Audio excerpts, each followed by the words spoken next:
Hi, I'm Mike McNamara with the McNamara Report. You know, I still recall the excitement I felt when I made my first 8x10-inch color print in a closet darkroom. That excitement continued to grow as I later made 11x14 and 16x20-inch prints in college.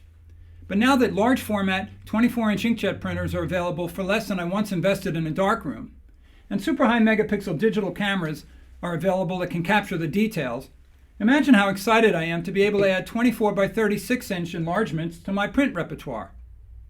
If you're like me, or just tired of paying inflated prices at a custom lab for a wide variety of formats, it might be time to invest in your own 24-inch inkjet printer. But which model provides the best combination of image quality, performance, and versatility for your budget and needs? To find out, I put the Epson Stylus Pro 7900, the Epson Stylus Pro 7890, and the Canon ImageProGraph 6300 to the test. The proof is in the printing, so let's see what I discovered. For starters, don't expect to prop these printers on a table next to your computer. They're big devices, although the Canon 6300 is smaller than both Epsons. But size isn't everything, and the overall build quality of both Epsons is higher, with a metal casing on all sides and metal top covers instead of plastic all around on the Canon. All three printers come with rolling stands, a starter set of inks, USB and Ethernet ports, and software drivers and manuals. The Epsons have a sharp color LCD control panel, but Canon's monochrome panel conveniently shows you the time remaining during a print job. However, it takes longer to set up the Canon since you have to install two print heads and wait for an alignment to finish. Epson's TFP print heads are installed and calibrated at the factory. When you're making large prints, speed is very important. All three models have a variety of settings that impact speed, so I chose mid-range settings that deliver comparable quality. The Epson models are very similar in speed, so the Stylus Pro 7900 is racing the Canon here, and the video is accelerated to save time. Watch closely and you'll see the end of the roll pop in and out of the Canon as it determines the paper edge position, adding about a half a minute to the Canon time after every sleep mode, but not between copies. Anyone doing a lot of printing will appreciate that both Epsons use about a third of the power of the Canon during printing, and in operation they're slightly quieter than the Canon. At 4 minutes 46 seconds, the Epsons win the race, followed 34 seconds later by the Canon. So while Epson's half a minute advantage at this size isn't earth-shattering, it could add up over time, and like power usage, time is money. Of course, image quality is what your customers pay for. An inspection of speed test prints reveals slightly higher details and a tighter dot pattern from the Epson 7900 and 7890 than from the Canon.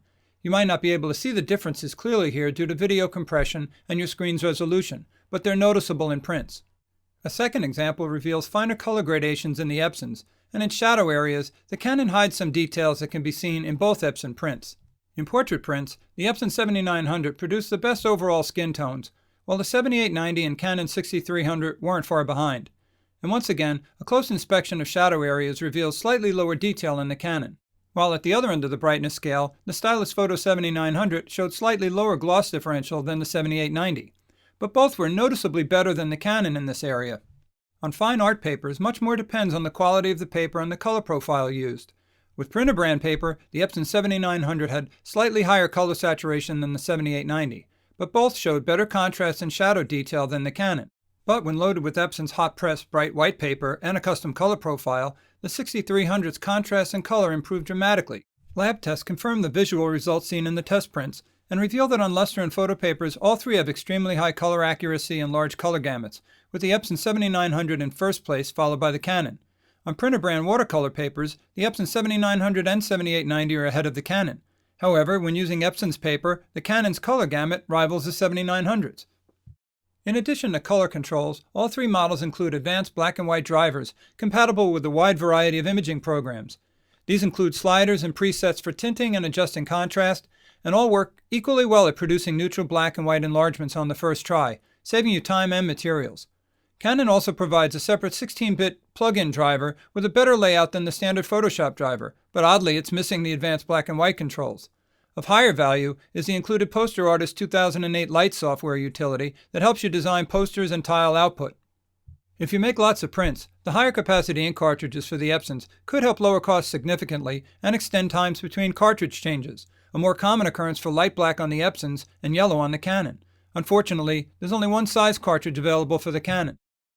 And finally, the Epson's vacuum load keeps cut sheets flat and holds them in place till you hit the release button. Canon's top load paper path bends the paper and drops it into the catcher when finished, or whenever the printer goes to sleep. Its front-load paper path keeps the sheets flat, but only accepts thick poster boards. As you saw, the proof is in the printing, and in the features that save you both time and reprints.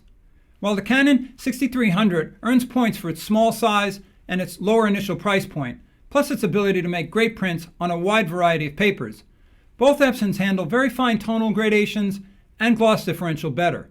Plus, they're a notch above in color and contrast on fine art papers.